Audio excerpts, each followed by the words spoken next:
Ah yes, this is where the knocking is coming from. You found me here. This is my 2010 Range Rover, not Sport. It's a full-size supercharged version. I love it, except I've had it for a year and a half, and it's had this clunking ever since I've had it. I go over little bumps, little small transitions, maybe driveways, entrances to some shopping centers or what have you, and or hitting potholes at slower speeds. It has a knock. It feels like a clunk. If you go over a cattle guard, it is a pretty awesome, gnarly clunk, clunk, clunk, clunk, and you feel this metal knocking in the front end. It's killing me. It's driving me crazy.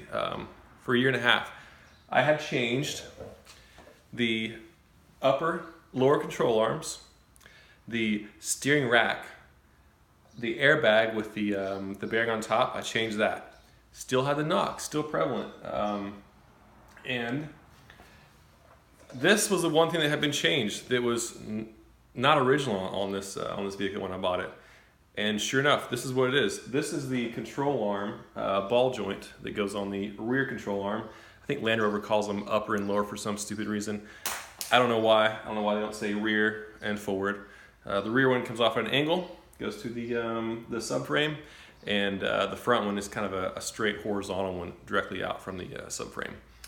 Anyways, I changed it, and this thing is riding like a dream, like it should. It makes sense now why people have these things, because they don't knock and they don't rattle. Like no car should rattle.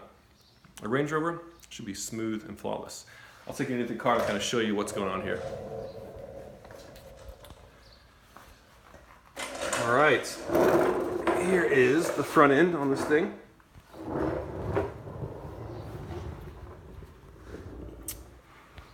And suspension. This is, I'm gonna call this the rear control arm.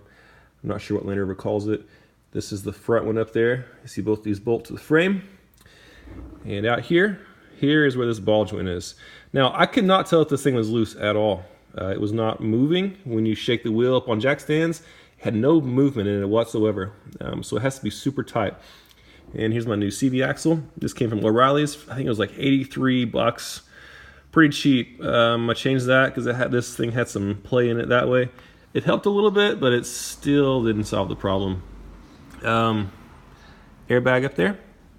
Kind of hard to see with this poor lighting.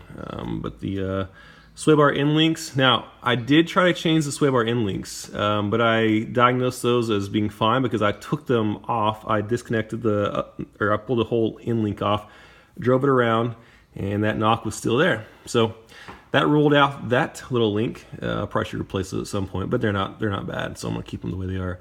But this here is the culprit. This should be pretty tight to move around in there. If it's not, it will rattle. To change this, you gotta pull the wheel off, gotta pull the caliper off, the disc brake off, or the disc off, and then you can get a pickle fork to this after you rotate this dust shield around. Take a pickle fork, knock this loose, make sure you don't damage this other ball joint behind it, and unscrew this, unbolt it. Really easy to change. You don't have to press that or anything. You just take a small hammer, tap on the top of this, it comes right out. Clean that socket out really good, put the new one in, bolt it in, bolt the bottom, put everything back, and voila. Hopefully your Range Rover will stop knocking and enjoy it. These are good vehicles. They're pretty solid, but suspension joints can fail on these. So good luck, guys.